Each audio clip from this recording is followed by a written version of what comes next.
தந்தை, மகன், தூய ஆவியாரின் பெயராலே ஆமென். இயேசு கிறிஸ்துவின் அன்புமிக்க சகோதர சகோதரிகளை உங்கள் அனைவருக்கும் கிறிஸ்து இயேசுவின் அன்பு கலந்த வணக்கத்தை தெரிவித்துக் கொள்கின்றேன். இந்த நற்செய்தி பாகமானது யோவான் நற்செய்தி 14ஆம் அதிகாரம் 1 முதல் 6 வரையுள்ள திருவாக்கியங்கள். குறிப்பாக 1ஆம் வாக்கியம், மீண்டும் இயேசு, நீங்கள் உள்ளம் கலங்க வேண்டாம், கடவுளிடம் நம்பிக்கை கொள்ளுங்கள், என்னிடமும் நம்பிக்கை கொள்ளுங்கள் என்றார். அவர் உள்ளம் கலங்க வேண்டாம். இந்த 2 விஷயம் பார்க்கணும். ஒன்று, இயேசு நம்முடைய நிலையை எடுத்து சொல்கின்றார். 2வது, அந்த நிலையிலிருந்து நாம் எவ்வாறு விடுதலை பெற வேண்டும் என்ற வழியும் நமக்கு அவர் காட்டுகின்றார். அப்போ முதல் என்பது என்னது? நம்முடைய நிலை என்பது என்ன? உள்ளம் கலங்கி இருக்கின்றது. உள்ளம் கலங்க காரணம் என்பது என்ன? நம்முடைய குடும்ப சூழல். பலவிதமான பிரச்சனைகள் மத்தியில் வாழ்கின்றோம். பல நெருக்கடிகள் இருக்கின்றன. குடும்பத்தில் பல தடைகள், எதிர்பார்க்குற காரியங்கள் நடப்பதில்லை, திருமணம் நடப்பதில்லை, குழந்தை பிறப்பதில்லை, பல பிரச்சனைகள், பிள்ளைகள் பிரச்சனை, குடும்பத்தில் உள்ள கணவன் மனைவி பிரச்சனை, இப்படி பலவிதமான பிரச்சனைகள். இந்த பிரச்சனை இல்லாமல் வேலை செய்கிற இடங்களிலும் பிரச்சனை, சமுதாயத்திலும் பிரச்சனை. இவ்வளோ இந்த பிரச்சனைக்கு மத்தியில் வாழ்ந்து கொண்டிருக்கிற பொழுது நிச்சயமாக உள்ளம் கலங்கி இருக்கின்றது. ஆண்டவரே, இதிலிருந்து இந்த கலக்கத்திலிருந்து விடுதலை பெற வேண்டும் என்பதற்காக பலவிதமான போராட்டங்கள் நாம் போராடுகின்றோம்.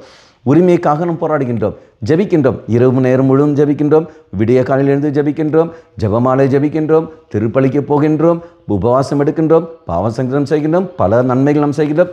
என்ன எவ்வளவு நல்ல காரியம் செய்த போதிலும், தெய்வம் எதிர்பார்க்க பல நல்ல காரியங்கள் செய்த போதிலும், இதோ எதிர்பார்க்குற நன்மைகள், எதிர்பார்க்குற வெற்றிகள் அங்கு கிடைப்பதில்லை. அப்போது தோல்விகள் மட்டுமே வருகிற சமயத்தில் ஏற்படுற மன தோய்வுகள், அது எல்லாமே கடவுள் இருக்கிறாரா என்ற ஒரு கேள்வியானது அங்கு கேட்க தூண்டுகின்றது. இந்த சமயத்தில் இந்த நிலையை குறித்து அறிந்த தெய்வம் என்ன செய்கின்றார்? அதுக்கான பதிலை அவர் தருகின்றார். அவர் கொடுக்குற ஒரே ஒரு பதில் என்னவென்றால், நம்பிக்கை கொள்ளுங்கள். அப்போ நம்பிக்கை கொள்ளுங்கள் என்று யாரிடத்தில்? 2 பேரிடத்தில். ஒன்று, பிதாவாய் தேவ சந்நிதியில். தேவன் சொல்ல வார்த்தை, தந்தையே நம்புங்கள். ஏன் தந்தை நம்ப வேண்டும்? அவர் நமக்கு அப்பாவாக இருக்கின்றார், நீ நானும் அவர் பிள்ளைகளாக இருக்கின்றோம்.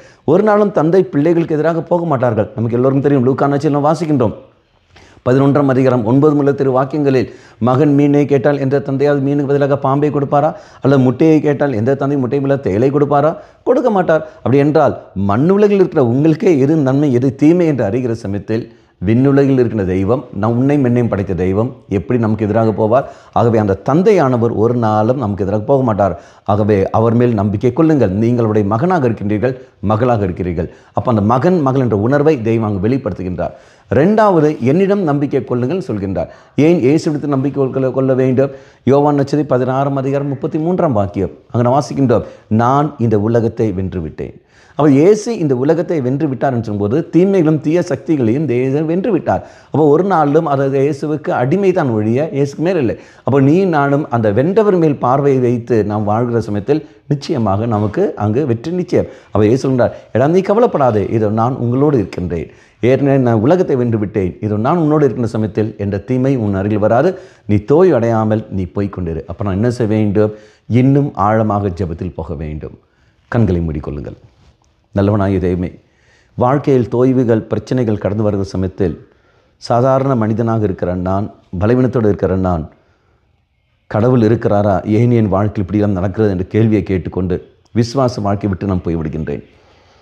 ஆண்டவரே, என் மேல் இரக்கம் வைத்தருளும்.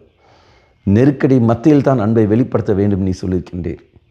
என் வாழ்க்கையில் இவ்வாறு தோய்வுகள் ஏற்படுகிற சமயத்தில் இன்னும் ஆழமாக உண்மையில் நம்பிக்கை வைத்து வாழக்கூடிய வரத்தை எனக்கு தந்தருளும்.